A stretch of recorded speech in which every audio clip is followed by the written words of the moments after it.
Boa noite, boa noite, boa noite. Esperando o professor se achegando. Boa noite, professor Lori. Boa noite, pessoal de São José, de São Paulo. Pessoal, acho que já vamos dar início. Acho que para ser pontuais, né, e aproveitar ao máximo aí cada segundinho que a gente puder aproveitar do professor Lori, que esse homem, para a gente conseguir um tempinho com ele desdobra em 10 vezes seguida.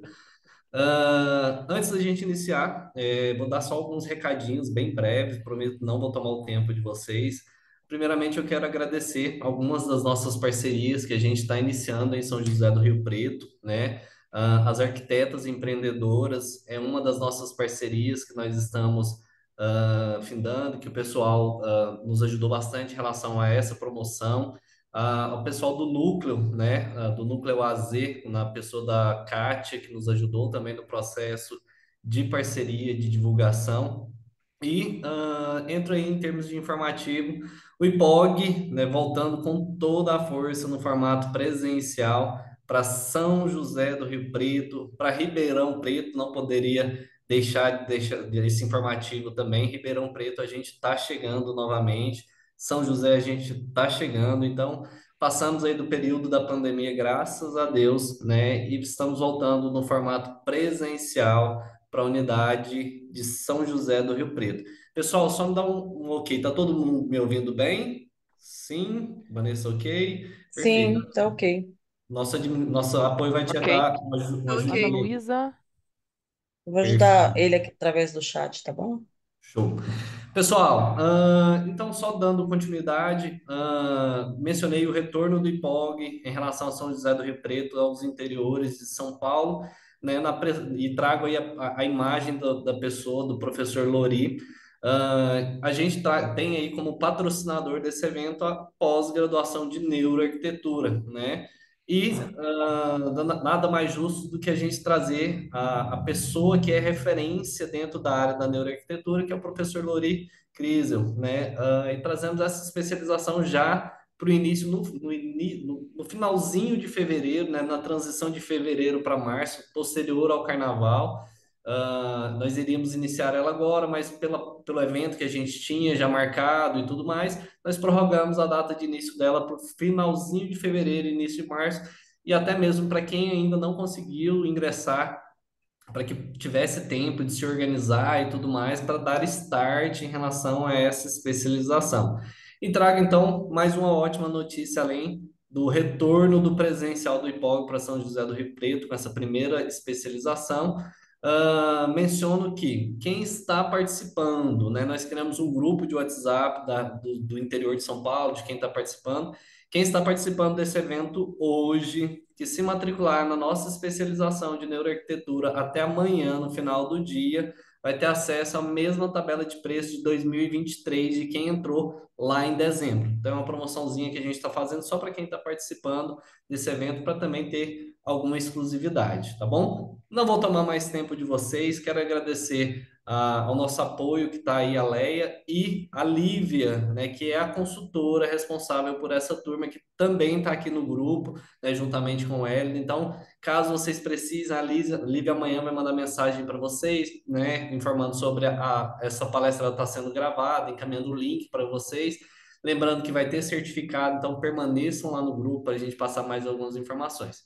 Encerrando por aqui, deixando os agradecimentos, quero agradecer imensamente e novamente ao professor Lori, né, que se disponibilizou e muito querido ele, sempre disposto em estar ajudando. Vocês viram aí vários vídeos dele rodando em São José do Rio Preto aí, através de várias das nossas mídias.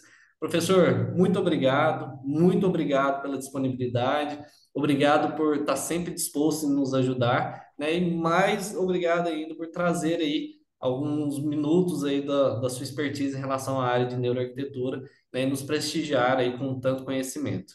Então a palavra está contigo, segue o baile, continua com tudo. Obrigadão, professor. Obrigado, obrigado, Divino. Muito boa noite a todos. Me ouvem bem? Estão me ouvindo bem? O som tá ok para todo mundo? Sim, Sim, perfeito. professor, tá ok.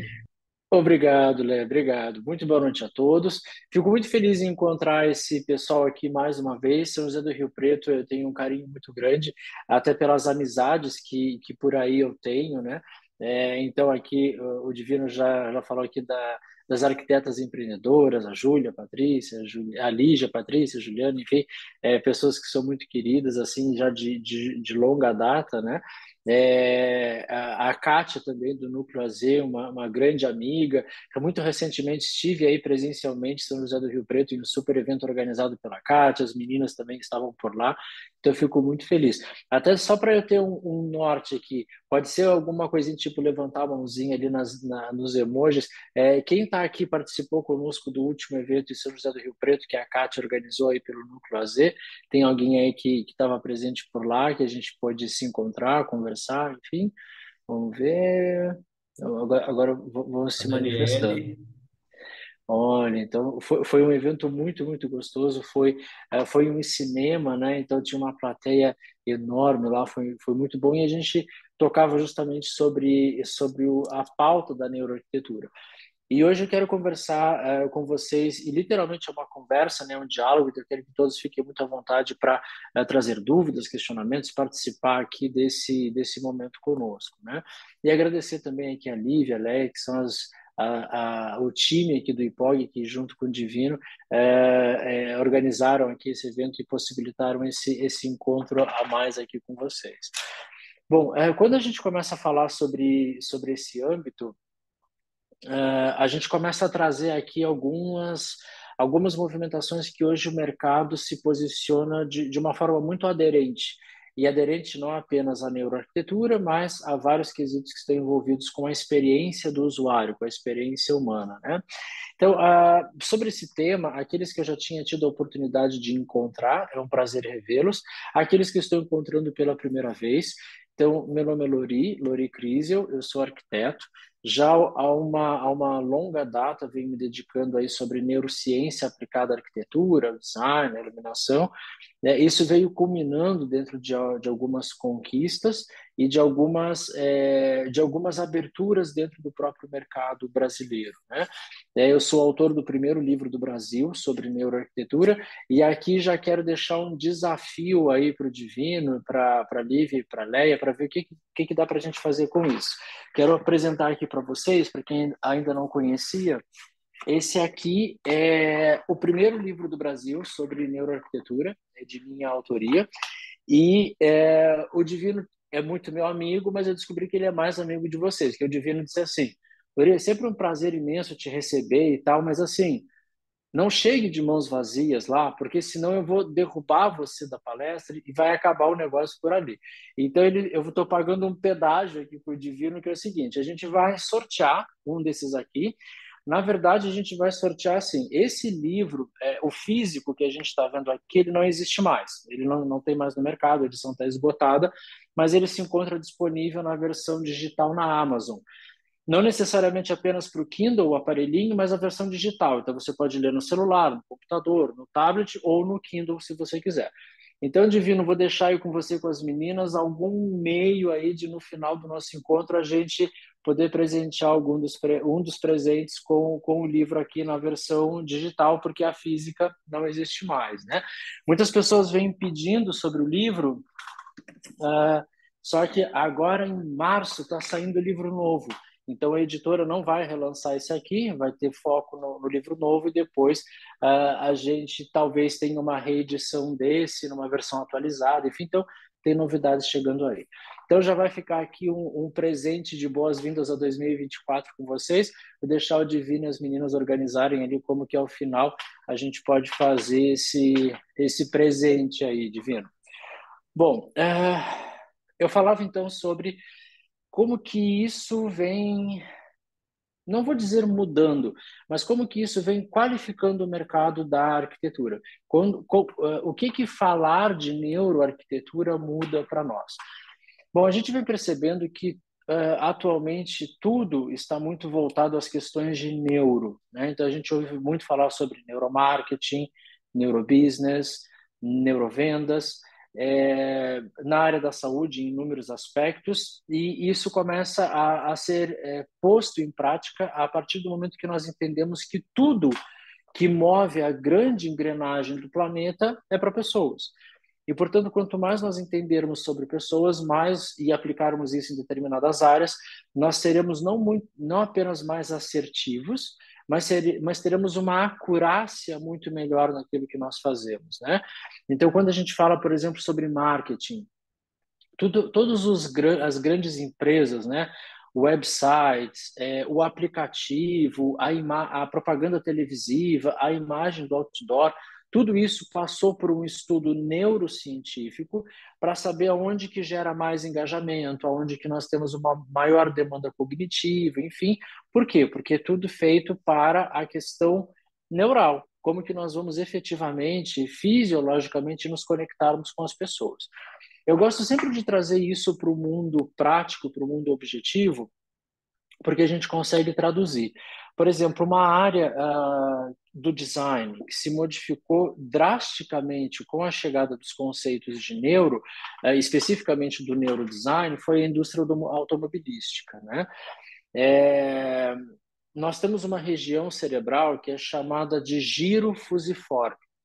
O giro fusiforme ele é responsável por reconhecimento. Então, toda vez que eu olho para esse rosto que está aqui na minha tela, por exemplo, ali na telinha do Divino, toda vez que eu olho para esse rosto, essa área faz assim. Essa imagem que você está vendo, esse rosto que você está vendo é do Divino, é reconhecimento.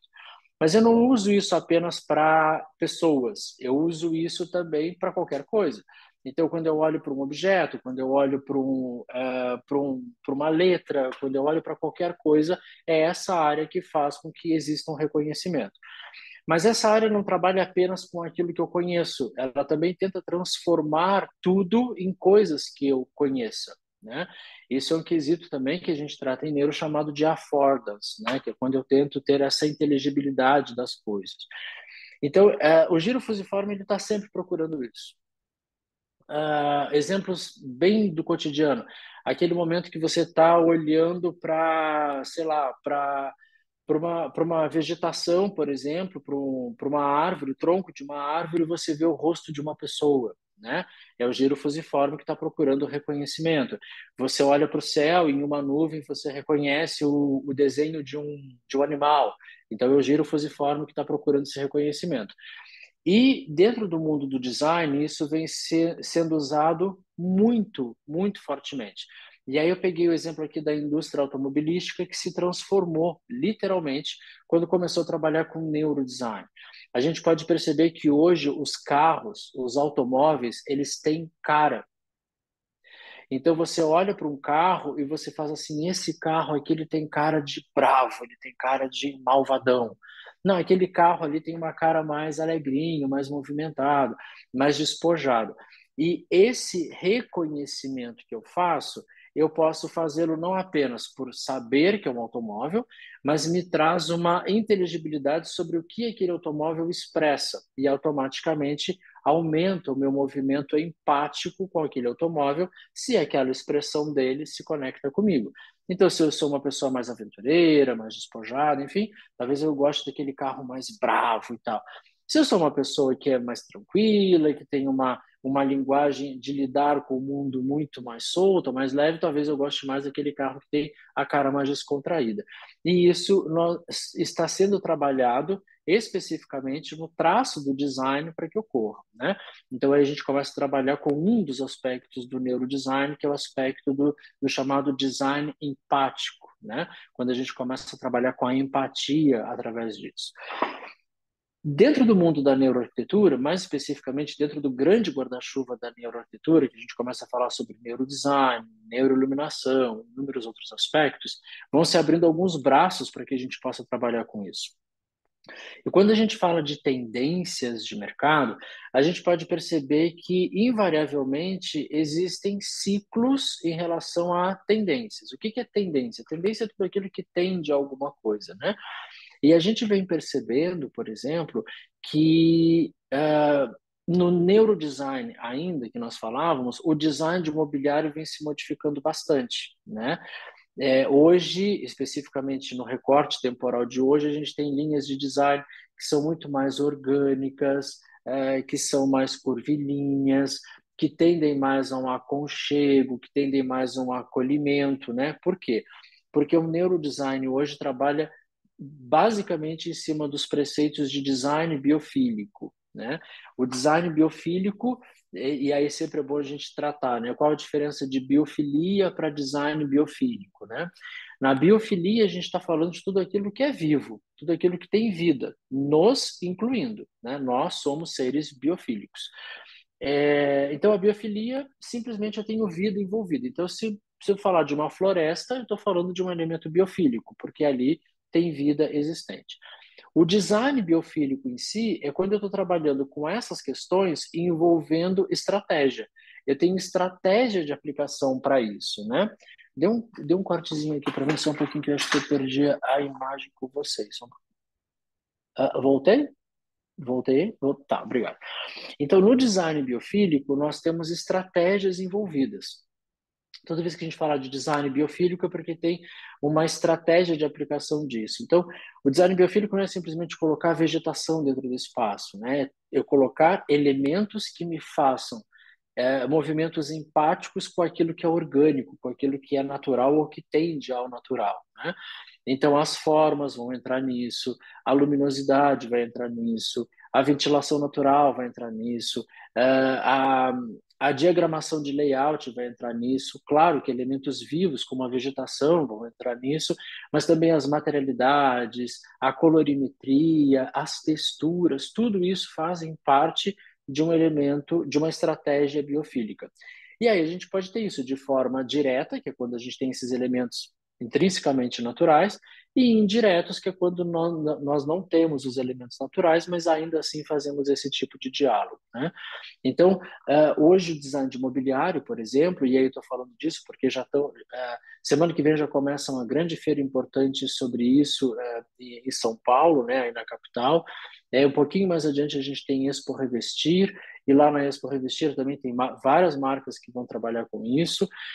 Expo Revestir do ano passado, eu fui convidado por uma marca e eu estava participando com eles na feira justamente para trazer todas as questões de design biofílico, de neuroarquitetura que a linha de produtos deles trabalhavam. Vai acontecer de novo agora na Expo Revestir desse ano. Então a gente percebe o quanto que a gente tem isso acontecendo, né? Esse convite, no caso, né, feito a mim para que leve esse conceito para dentro da marca, né, ou para dentro de uma linha de produtos da marca, mais especificamente. Então, o mercado ele está muito voltado para isso. Por quê? Porque não é apenas a indústria automobilística que quer entrar mais no mercado, não é apenas uma indústria de iluminação que quer entrar mais no mercado, não é apenas uma indústria de mobiliário que quer entrar mais no mercado. Todas querem entrar mais no mercado. Então, essa possibilidade de fazermos e propormos projetos que se coligam mais com as pessoas é algo que não é uma tendência, não é algo que está em alta, é algo que o mercado já passou a régua. Daqui para frente é assim: ou eu gero muita experiência, ou eu entrego muita experiência, ou nada feito. Acabou de ter uma grande feira nos Estados Unidos, especificamente na área do varejo, e a gente está falando de arquitetura comercial, né, do chamado retail design, e nessa feira especificamente foram trabalhados inúmeros quesitos sobre qual é o futuro da loja física. Visto que hoje tudo pode ser feito pelo digital, isso tudo pode ser feito por um site, tudo pode ser feito por um aplicativo, então qual é o futuro da loja física? E assim, a feira unanimemente trabalhou em cima de uma coisa chamada experiência. A loja física, e hoje a gente trabalha em cima do conceito do phygital, né? Que é quando você está metade no mundo físico e metade no mundo digital, que é o que acontece com todos nós, né? Nós estamos metade aqui no mundo real, a outra metade estamos nas redes sociais, estamos, né, como avatares em algum lugar, ou como aqui, a gente é praticamente um avatar aqui nesse momento. Então, esse conceito do phygital está batendo muito fortemente em cima das lojas físicas, por exemplo. Qual é o futuro da loja física? Era a grande discussão da feira. Qual o futuro da loja física? E aí, de ponta a ponta da feira, só falava-se em experiência. você vai para experienciar o espaço. Ou você tem uma grande entrega experiencial ou nada feito. E aqui entra de novo as questões de neuro, né? Em neuroarquitetura, especificamente para isso que a gente está falando, existe um conceito chamado de third place, que é terceiro lugar. Vamos entender o que é esse conceito. A neuroarquitetura, ela divide muito bem o termo espaço do termo lugar. Espaço é a mera espacialidade, é onde nós estamos inseridos, né? Eu aqui estou no escritório que eu tenho na minha casa, cada um de vocês entra na sua sala, na sua cozinha, no seu escritório, enfim, no seu ambiente de trabalho ou em outro qualquer, e isso que nos cerca é o chamado espaço. Lugar é quando essa espacialidade tem um valor emocional para mim. E aí, portanto, toda vez que eu deposito valor emocional em uma determinada espacialidade, ela se torna um lugar. E aí vem a diferença.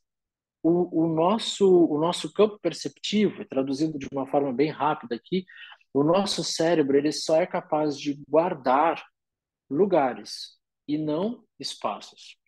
Nós só recordamos de espacialidades que para nós tiveram ou têm um determinado significado, intrinsecamente emocional. Do contrário, eu apago. Nós não temos a habilidade, por exemplo, de conseguir de nos lembrarmos, por exemplo, de todos os ambientes que a gente já frequentou na nossa vida. Mas a gente consegue lembrar de muitos dos que nós frequentamos na nossa vida. E quais são esses? Aqueles que, por algum motivo, ficaram guardados. Por algum motivo, a gente lembra, a gente recorda deles. Os outros, a gente apaga, não tem por que continuar. Então, esse movimento. Peraí que deu um cortezinho de novo, só vou fazer uma troca de câmera aqui, mas vou falando com vocês. Então, esse movimento de conseguirmos, de termos a habilidade de guardar essa espacialidade, faz com que, para nós, em neuroarquitetura, a gente trate isso como um lugar. Ou seja, lugar é o nosso ambiente memorável, é quando a gente consegue recordar dele, é quando a gente consegue lembrar dele. E aí esse conceito que eu falava com vocês do chamado terceiro lugar, deixa eu ver se agora vai dar certo aqui. Agora a câmera voltou? Voltou? Tá. Então esse conceito do terceiro lugar é a terceira espacialidade que nós mais temos valor desenvolvido com ela, valor atribuído a ela, valor emocional depositado nela. A primeira espacialidade que a gente faz isso é a nossa casa, é o ambiente onde nós moramos, né? Então, esse conceito da casa vai ser chamado de first place, de primeiro lugar, ou seja, a primeira espacialidade que eu mais deposito significado. Então, voltando para a arquitetura, para o design, tudo aquilo que nós falamos de projeto residencial fica dentro desse conceito de first place. É o primeiro ambiente, é o primeiro espaço que eu mais deposito significado emocional.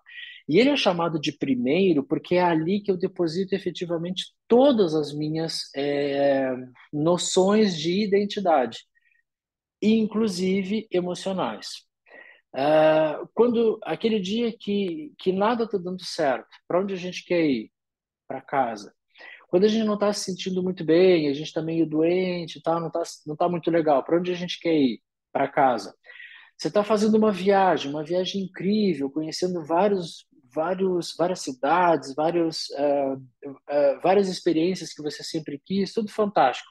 Mas em determinado momento da viagem você faz assim, estou com saudade da minha casa, da minha cama, do meu chuveiro, né?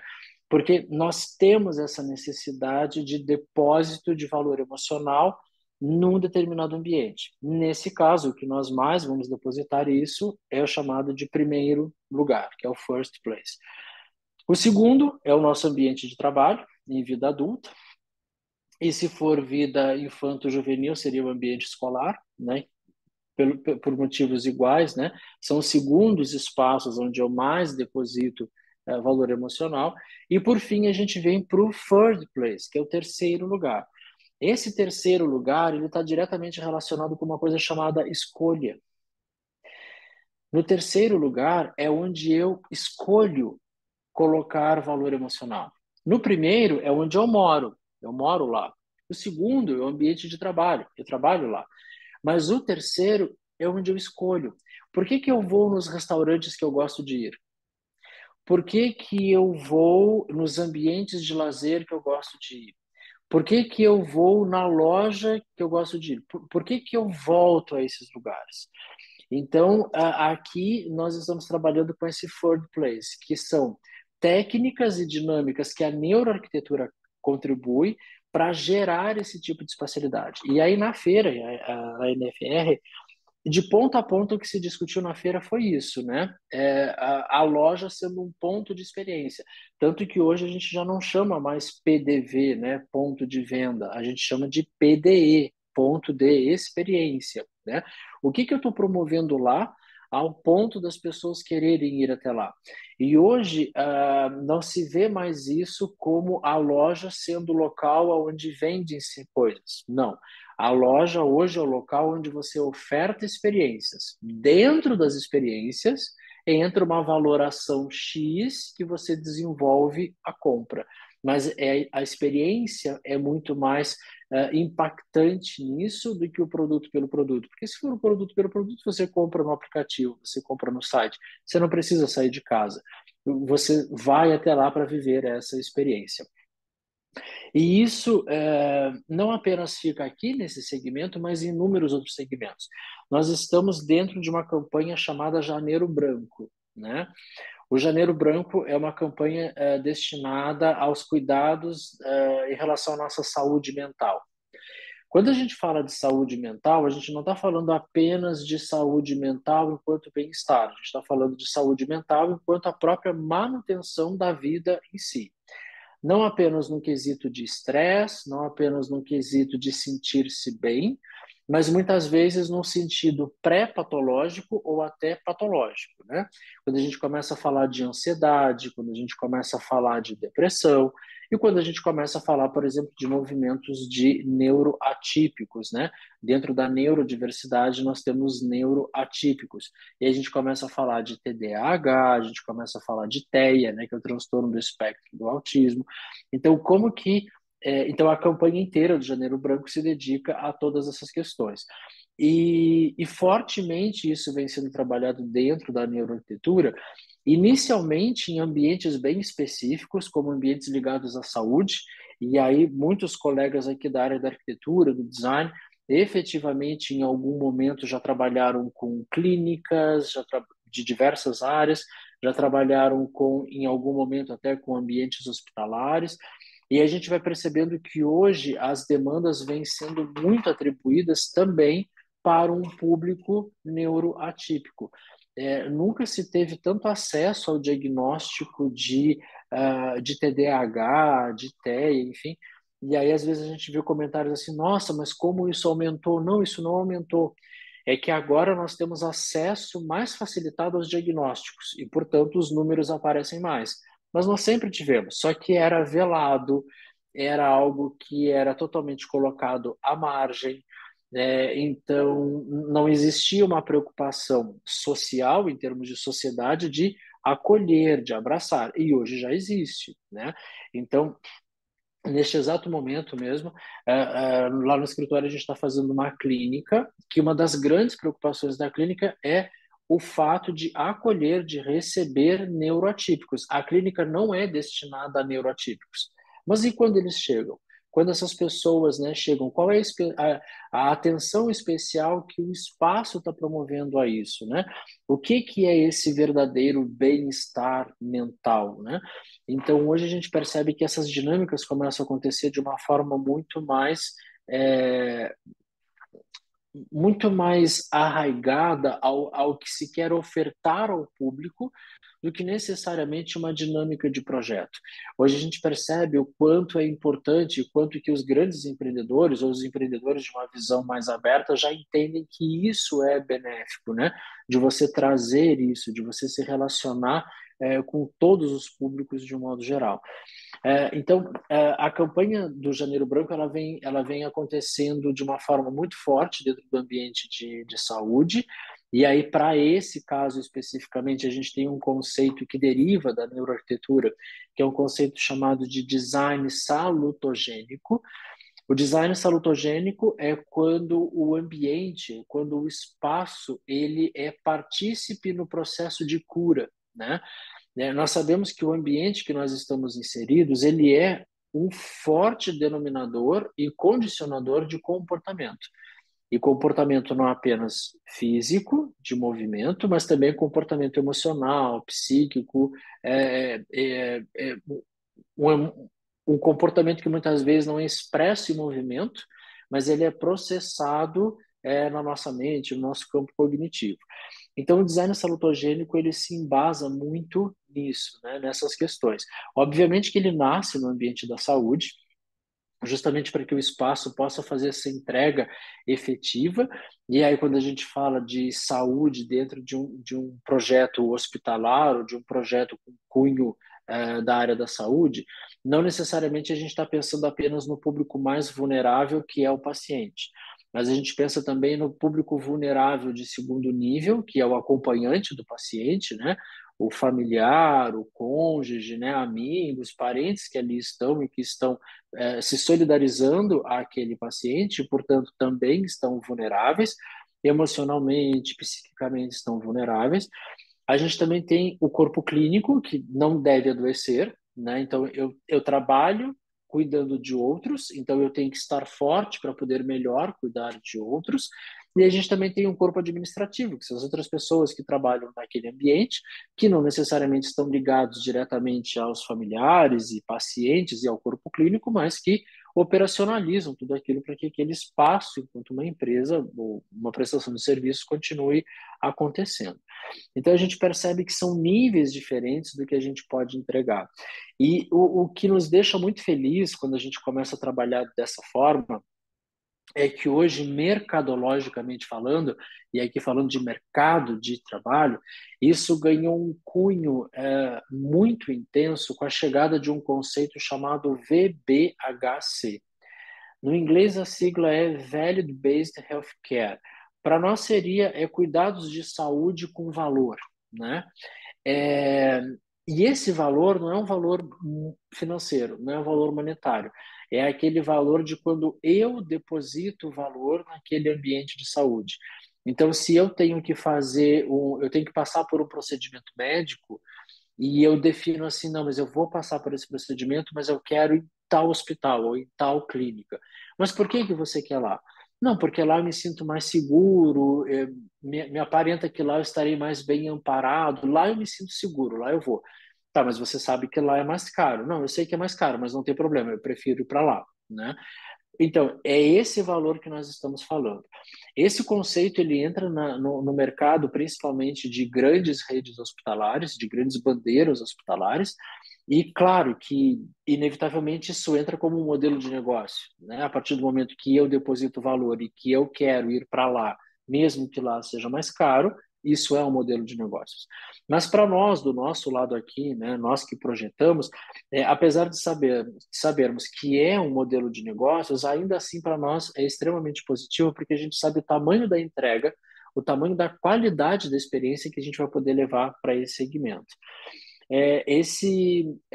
Essa articulação projetual, ela foi muito bem vista, ou mais bem vista, quando ela extrapolou as margens do ambiente de saúde, indo para outros nichos de projeto.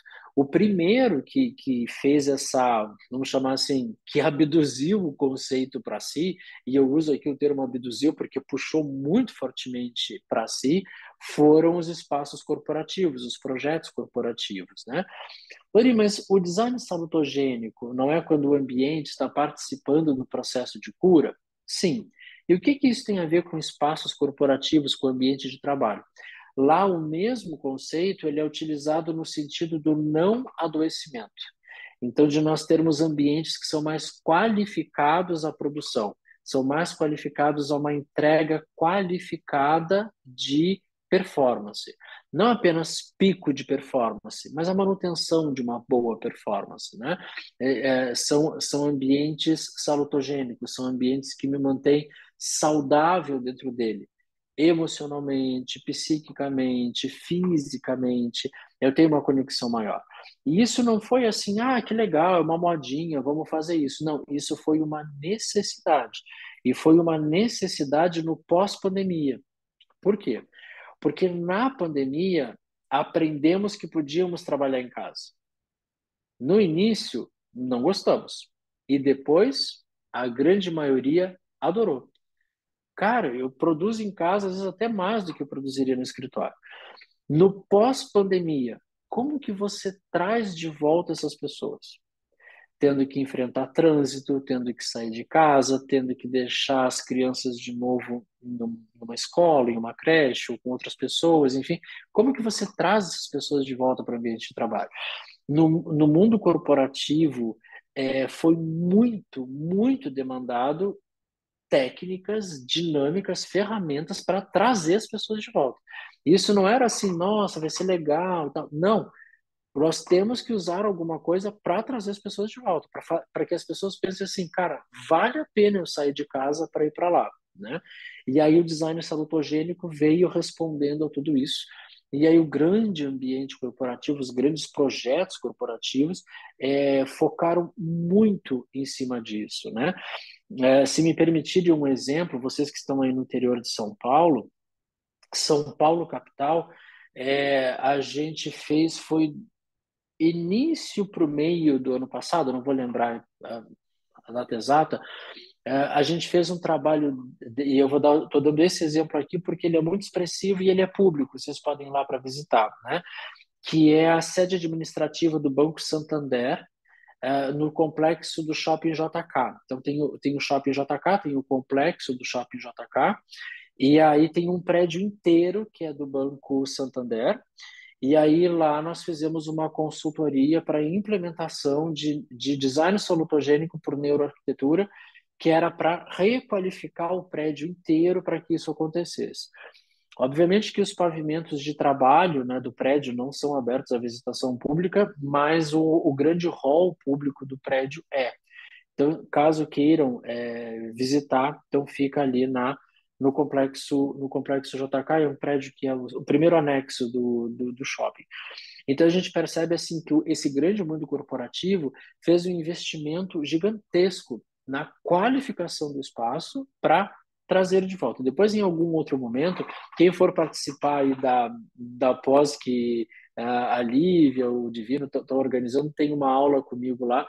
Nessa aula, eu posso mostrar esse case aí do Santander, como que foi essa reorganização aí para que o espaço ganhasse essa nova qualificação.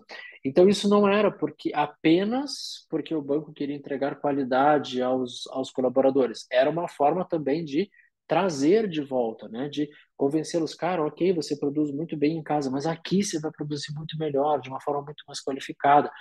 E não adianta. O ambiente tem que dizer isso. Não é a pessoa dizer, não é a diretoria do banco dizer. O ambiente tem que dizer isso, né? O ambiente tem que traduzir isso. E aqui, claro, eu estou citando o exemplo do corporativo, que foi amplamente trabalhado, e hoje a gente já trabalha design salutogênico no residencial, né? Como que você trabalha, e aí vamos pegar de novo os neurotípicos, né? Como que você trabalha uma residência que tem crianças, adolescentes ou adultos, enfim, com estresse, com depressão, com TEA, com TDAH. Hoje existe uma preocupação muito grande ainda para trabalhar, ainda falando de públicos mais vulneráveis, né? Como pessoas que têm idade cronológica mais avançada, em alguns países classificados como 60 mais, 70 mais, 80 mais, enfim, o próprio design salutogênico abre um braço específico para isso, né, que é o chamado Aging Design ou Gero Design. Aging Design mais trabalhado em países de língua inglesa. Para nós, né, que estamos dentro de uma língua latina, é utilizado mais Gero Design.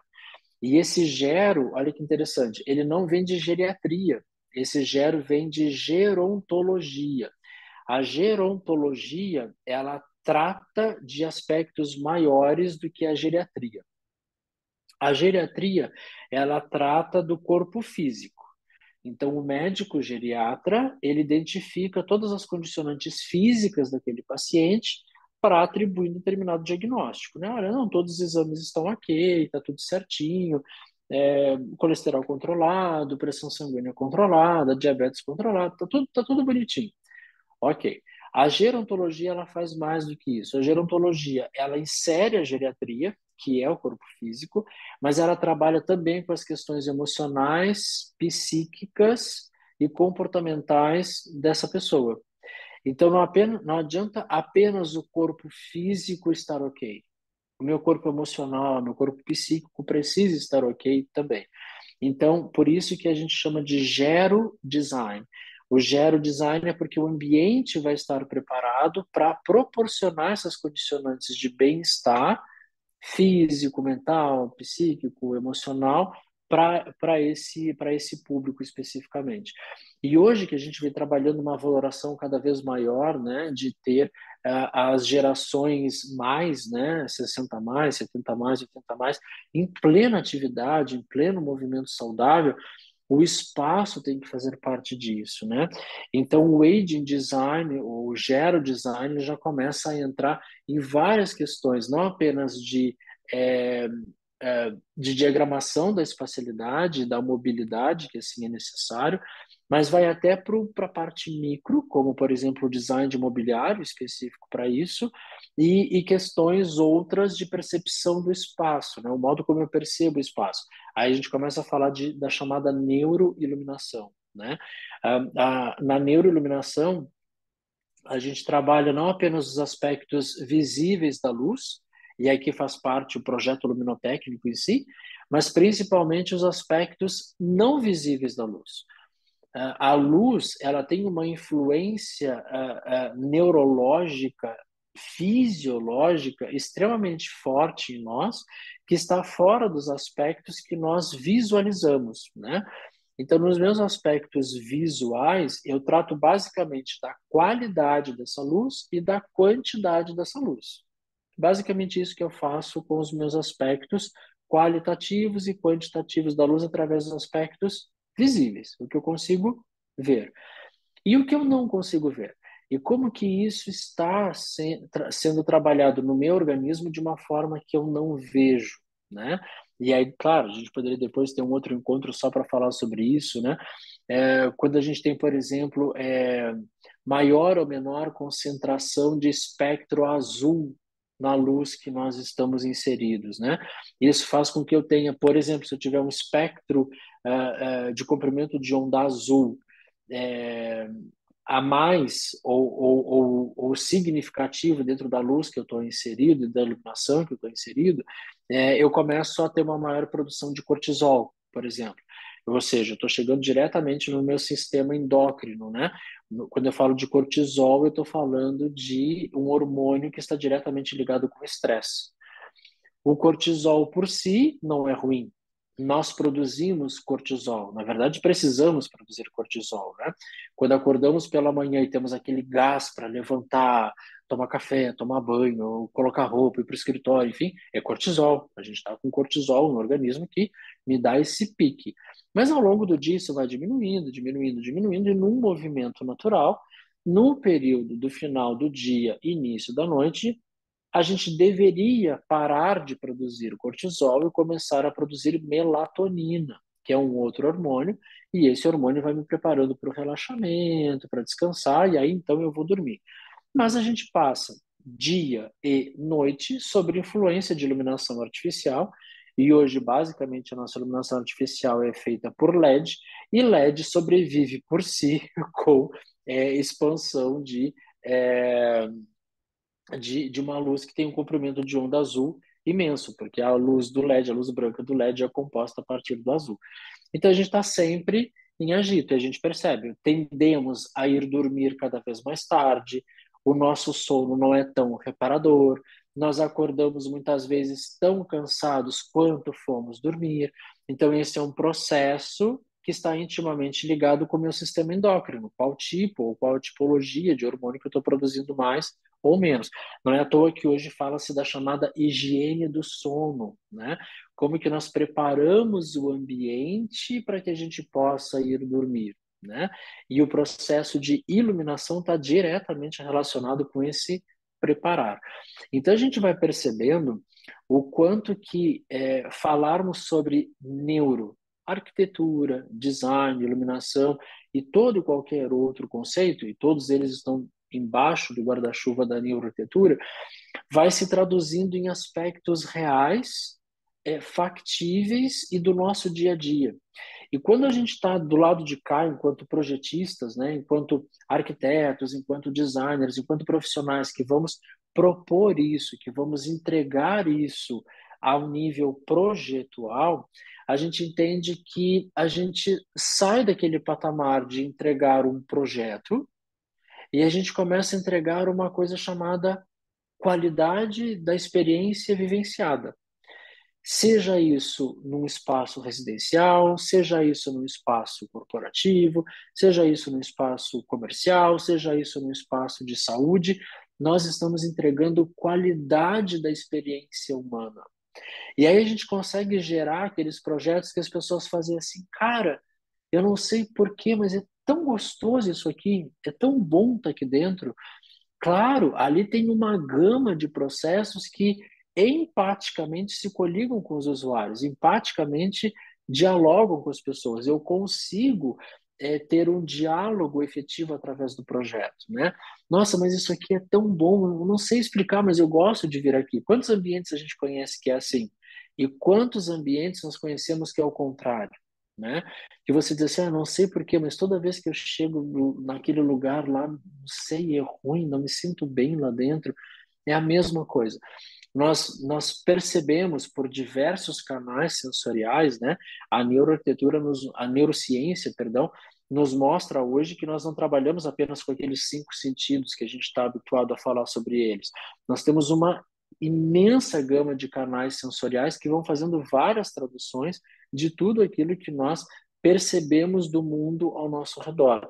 E isso vai nos dando condicionantes dessas sensações, ou às vezes a gente até pode chamar de sentimento de não gostar muito ou de gostar muito, mas eu não sei explicar por quê. Eu simplesmente traduzo isso dessa forma. Eu simplesmente expresso isso dessa forma. E aí a gente começa a ter ferramentas, técnicas e dinâmicas que transformam tudo isso em projeto. Como que a gente vai desenhar para que isso aconteça? Como que a gente vai projetar para que isso aconteça? Claro que fazer ou trabalhar com neuroarquitetura não é isso. Às vezes eu sou questionado assim, Lori, mas o que eu faço para um projeto ter neuroarquitetura? Não é um checklist, porque assim como um projeto convencional, cada projeto é um projeto, se eu perguntasse assim para vocês, como que se faz uma casa? Vocês me diriam assim, depende para quem depende do terreno, depende aonde que essa casa vai estar, depende de que cultura a gente está falando, depende de quem vai morar na casa, tudo depende. Neuroarquitetura também ela não é um checklist, mas ela é uma junção de vários conhecimentos que a gente trabalha e que a partir deles nós vamos compreendendo o projeto de uma forma diferente. O projeto, e aí eu já conversei aqui com vocês a diferença do termo espaço para o termo lugar, o projeto ele não acontece a partir do espaço, ele acontece a partir do lugar. Qual é a experiência que eu vou propor para essa pessoa ou para essas pessoas aqui? E aí eu tenho toda uma resposta de estratégias para que isso aconteça. E agora, aqui, mais outra bateria de estratégias para que isso aconteça. E aqui, e assim vai indo. Então a gente entende que eu uso duas frases bastante nas minhas aulas, nos meus treinamentos, enfim, que a primeira delas é: quanto mais conhecermos sobre pessoas, mais vamos conhecer sobre projetos, né? Porque o projeto é para as pessoas. E a segunda que eu uso bastante é que quando a gente fala sobre neuroarquitetura, nós não projetamos, nós desenhamos movimentos cognitivos. Porque a gente vai estar falando dessa parte empática, a gente vai estar sempre falando desse diálogo. O que eu quero propor para essa pessoa?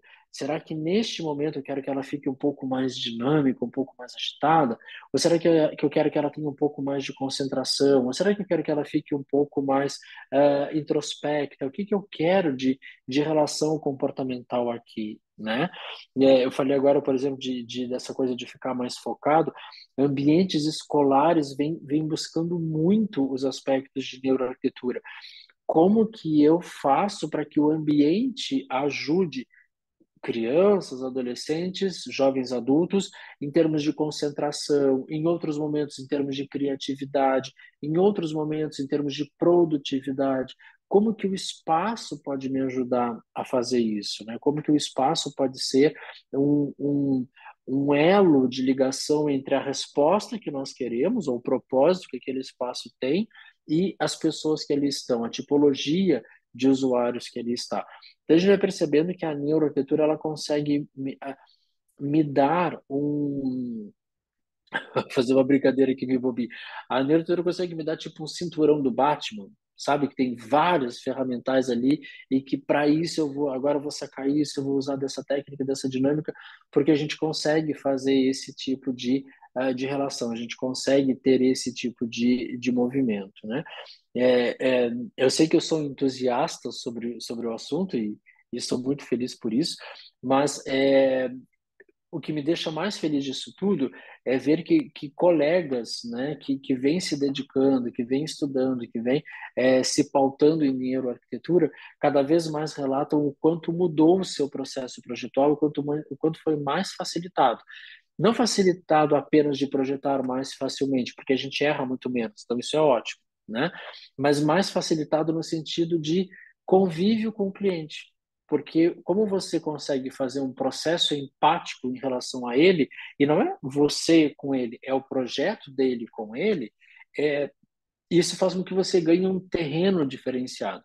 Isso faz com que você ganhe um olhar diferenciado. Isso faz com que você ganhe ao mesmo tempo, muita credibilidade. Você passa a ter uma argumentação muito maior sobre o próprio projeto, né? Você não fez aquilo porque está na capa da revista. Você não fez aquilo porque acabou de acontecer na Feira de Milão. Você fez aquilo porque tem um porquê fazer aquilo. Aquilo vai entregar uma resposta a isso, né?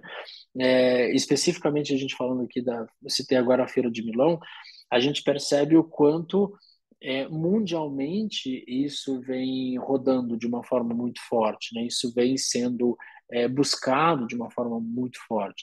Há alguns anos atrás, eu recebi um convite do Politécnico de Milão, que na nossa área é a maior referência no mundo em termos de ensino de arquitetura, design e iluminação, e desde então eu venho sendo professor oficial do Politécnico de Milão em neuroarquitetura. Todos os meses de junho eu vou para lá para ministrar neuroarquitetura para os cursos de especialização, mestrado, doutorado deles, assim como faço aqui no IPOG. É, e a gente percebe assim, a cada ano que eu vou, e aí o público do Politécnico é um público mundial, né? São pessoas do mundo inteiro que vão para estudar no Politécnico. A cada ano que eu vou, eu percebo demandas maiores. Eu percebo questionamentos maiores, eu percebo aplicabilidades maiores, porque eles trazem, é muito rico, porque eles trazem vivências do mundo inteiro para aquele ambiente e as demandas, as necessidades, as ferramentas que são buscadas são cada vez maiores, são cada vez mais expressivas. E isso me mostra assim o quanto né, o que a gente produz aqui está muito bem alinhado, tá muito em voga com o que está no mercado e, ao mesmo tempo, quanto o mercado vem crescendo mais nesse sentido. Falou de experiência humana, pá, a régua vai lá em cima, né? Então, isso é uma coisa muito que me deixa muito feliz e, ao mesmo tempo, nos mostra muito assim, cara, é realmente um caminho sem volta, porque a coisa vai cada vez mais para isso, né? Cada vez mais se movimentando para isso. Além das tecnologias que chegam cada vez mais, né? Eu trabalho com os biosensores, que a gente tem o chamado biofeedback, quando a gente tem as respostas orgânicas, né, fisiológicas do público, enfim. Aí a gente tem um universo gigantesco que aí a gente precisa de um outro encontro para falar sobre esse papo. Mas hoje a ideia aqui era a gente poder conversar um pouquinho sobre tudo o que está acontecendo hoje no mercado, em vários nichos especificamente do mercado, que apesar de serem tratados como tendências, e de fato são estão mais arraigados em uma necessidade do que necessariamente em uma tendência. Eu até faria a seguinte brincadeira, né? que a tendência está chegando pela necessidade que se impõe, né? Então, é um elemento necessário, então, a tendência agora é trabalhar com isso, mas é trabalhar com isso não por tendência como moda, mas trabalhar isso como tendência por necessidade, por retorno de todos esses elementos, essas qualificações, né? Bom, mas se deixar aqui por mim, a gente vai torrar todo o nosso 2024 falando sobre neuroarquitetura, no mínimo a noite inteira aqui, porque depois que me larga Divino é difícil de segurar.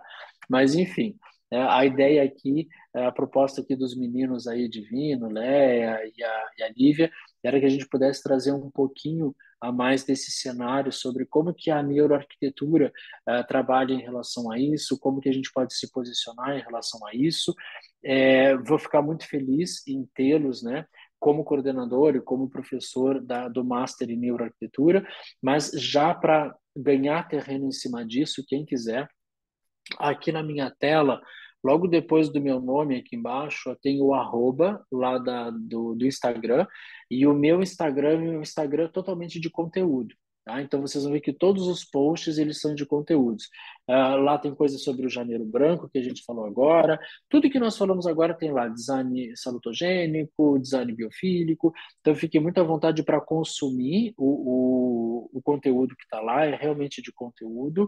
É, Tem não apenas a minha perspectiva, mas tudo aquilo que eu falo embasado em pesquisas, em estudos. Então lá nas copies, né, nos textos, vocês vão achar as referências, tipo, dê uma olhada ali, cara, que interessante isso aqui, eu vou lá nesse estudo aqui que o Lori citou, porque eu quero mergulhar muito mais. Então, ele é bem ah, é bem de conteúdo mesmo, e se tiverem alguma dúvida, eu estou aqui aberto aos questionamentos, e se tiverem alguma dúvida lá, está lendo algum conteúdo que está lá, ficou com alguma dúvida, não sei se é, não sei se não é, pode ir no direct, pode mandar pergunta, respondo a todo mundo, é sempre um prazer muito grande. Agora, sobre o Janeiro Branco, eu larguei um vídeo falando sobre um Reels, né, falando sobre o Janeiro Branco, e aí deixei aberta a possibilidade ali das pessoas poderem perguntar o que elas quisessem em relação a como que os ambientes podem nos ajudar à saúde mental. Foi impressionante a quantidade de pessoas perguntando sobre autismo, perguntando sobre terceira idade, perguntando sobre estresse, sobre ansiedade, sobre TDAH. Então, foi muito rico ver o quanto o público, de modo geral, as pessoas, de modo geral, elas se identificam ou não necessariamente apenas por ter alguém próximo em relação a isso, mas muitas vezes profissionais que, cara, no meu projeto eu podia trabalhar isso, né? Como é que faz? Então foi muito legal ali a chuva de perguntas que teve e muitas desse cunho, foi bem interessante. Então, caso queiram ter algum aquecimento prévio aí, podem utilizar lá o Instagram e se ficarem com dúvidas lá, pode mandar direct também, que sempre respondo com muito carinho. Doutor Divino, Léia, Lívia, deixo aí com vocês. Estou aqui à disposição para responder questionamentos se surgirem. Vai ser um prazer imenso. E essa galera aqui de São José do Rio Preto, Ribeirão Preto, uma galera sempre bem agitada, movimentada.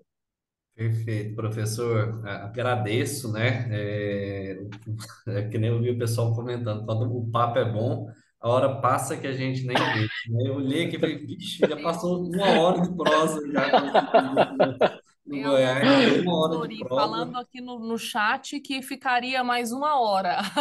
Oh, que legal. Obrigado, obrigado pelo carinho. Eu peço perdão, não Professor, estava acompanhando o chat, mas agora depois dou uma olhadinha. perfeito. Professor, só tenho a agradecer. Bom, antes só de finalizar, então, nesse meio tempo eu fui organizando aqui a lista de quem se inscreveu e pegando o nome entre rodízio, porque o pessoal entra, tem uns que saem, então nós permanecemos aí conectados até o final, 79 pessoas. É, eu vou falar para ti falar um número de 1 a 79 para a gente fazer, né, o sorteio do seu Vixe, livro. vixe, Maria. Aí me pegou. Então vamos mudar um pouquinho, Divino. Quer Vamos fazer no fazer assim, ó. sorteador? Não, não, não, pode ser assim, mas vamos fazer um pouquinho diferente. Vamos fazer assim, ó. Para a gente não ter nenhuma margem de dúvida, eu vou fazer diferente. eu vou aumentar o prêmio, o Ixi. presente de 1 para 2. Então a Aí gente vai sim. fazer 2, mas aí eu vou fazer assim, ó. Olha o que eu vou fazer. Eu vou falar um número de 1 a quanto? De 1 a setenta e 79. De 1 a 79. Eu vou falar um número de 1 a 79 e a pessoa que eu falar, além de ela levar, ela sorteia o próximo. Ela dá um outro número. Porque aí não fica aquela coisa, mas por que será que ele escolheu esse número? Pode ser assim? Perfeito. Perfeito. Então tá. Então de 1 a 79, caramba. É sempre ruim, né? Porque assim, o 1 e o 79 a gente extrai geralmente, né? A gente fica pensando ali no miolo. Tadinho do 1 e do 79. Vamos pegar um número assim, eu vou pegar o número 9. Aí você Número diz quem 9. é, e aí a pessoa que for o número 9, além de ganhar, essa pessoa escolhe outro. sorteio o Pode ser? próximo. Perfeito. Isso. Vamos ver quem é a Número, pessoa de número 9 aí. número 9, Andréia dos Santos Conceição. Andréia tá aí conosco? Andréia dos Tô Santos aqui, boa Conceição. noite. Olha Boa ela noite, lá. Andréia! Ê, Ê, amei, obrigada, parabéns, Andréia! professor. Muito boa a Parabéns. palestra. Obrigado. Espero que você curta bastante a leitura. Vai ser em uma versão digital, que é que está na Amazon, eu comentei, porque esse daqui ele não existe mais. E aí eu vou pedir uma gentileza para você, André. Eu vou pedir para que depois você vá lá no Instagram e você me manda um direct. Oi, eu sou a Andréia, que você sorteou ali do número 9 e tal. E aí amanhã o pessoal do escritório manda para você a liberação lá da Amazon. Mas agora você vai sortear o próximo, André. Agora é com você. Ó. Eu já fiz a minha parte aqui. Então, É eu difícil, né, Vai André? É lá. difícil. difícil. Manda, Eu vou Andréia. pegar, então, eu vou pegar também dentro do finalzinho do miolo, vai, para falar que nunca ninguém fala um e nem 79, pegar o 79, pronto. Pronto, 79. olha, Vamos André. lá. Deixa eu olhar. Washington da Fonseca. Olha, o doutor Washington está aí conosco. Vamos ver se ele permanece aqui. Washington, vou mandar aqui no direct. Ele só tá como Washington, mas eu puxei na lista de inscrição dele. O Washington tá lá na nossa conexão, é o último da lista do nosso W lá. Washington, se você tiver, depois você me manda, na hora que você visualizar, eu vou mandar um alô aqui para você novamente. A gente também tem as pessoas inscritas que fizeram a inscrição no nosso evento, e eu vou mandar um alô para ele entrar em contato contigo, professor. Perfeito. Obrigado, Tá André, bom? pelo sorteio aí. Espero que eu curta muito toda a leitura. Aí eu vou pedir essa gentileza, então, da Andréia e do Washington, depois me mandarem um direct lá no Instagram, que aí eu peço ali para vocês alguns dados que a gente vai precisar, e aí o pessoal do escritório entra em contato e faz a liberação aí para vocês. Espero que curta muito toda a leitura aí, André e Washington. Professor, no mais, quero somente agradecer, né? Agradecer não só a você, mas agradecer a todos que estavam participando aí, né? Hoje é que dia? Hoje é quarta-feira à noite, 9 horas da noite, o pessoal se dispôs, né, a acompanhar, a tirar minutos para acompanhar um momento tão bom quanto esse de conhecimento, né? Pena que passou muito rápido, mas vida que segue. E, gente, estamos lá à inteira disposição, IPOG, com toda a satisfação, retomando aí para São José do Rio Preto. Quem tiver interesse em conhecer um pouco mais sobre a pós-graduação, no qual o professor Lori é nosso coordenador, a Lívia e a UL da manhã vai mandar uma mensagenzinha para vocês, para que vocês possam conhecer um pouco mais sobre essa proposta que nós estamos levando. E, professor, muito grato, né, como sempre, pela sua disponibilidade. Tenha um ótimo descanso para todos e muito obrigado mesmo por estar participando, né, e trazendo tanto conhecimento para a gente nesse momento. Eu que agradeço ao convite, de sempre um prazer muito grande encontrar aqui o pessoal de São José do Rio Preto, de Ribeirão Preto, sempre um prazer imenso. Fico muito feliz também com a participação de todos, todo mundo abrindo um espacinho na sua agenda para ficar aqui, mesmo que ouvindo e fazendo as suas atividades, vira quase que um podcast, que é uma coisa legal também. Então, eu fico muito feliz precisando de alguma coisa, eu estou por aqui. Todos vocês fiquem à vontade, né? Tenho contato direto ali pelo Instagram também. Obrigado aí, Divino, Leia, Lívia, pela gentileza, pela organização de tudo aqui, de cuidar de todos nós, né? A mim, a todos que estão aqui. E muito em breve a gente se encontra nessa turma presencial, doutora. Obrigada, Abraço, professor, por pessoal. tanto conhecimento, tanta paciência e pela sua. Eu não tenho nem como colocar direito o formato com que você demonstra tudo que sabe. A gente nem Oh, vê o tempo passar. Obrigada, obrigada. que bom, eu fico feliz, obrigado. Fico feliz em compartilhar.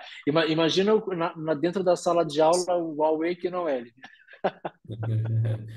Em breve, Logo, logo, logo, logo estarei lá, pelo menos de forma remota, vendo um módulo seu para me deliciar um pouco mais com neuroarquitetura. Perfeito, será muito bem-vinda. Muito obrigado.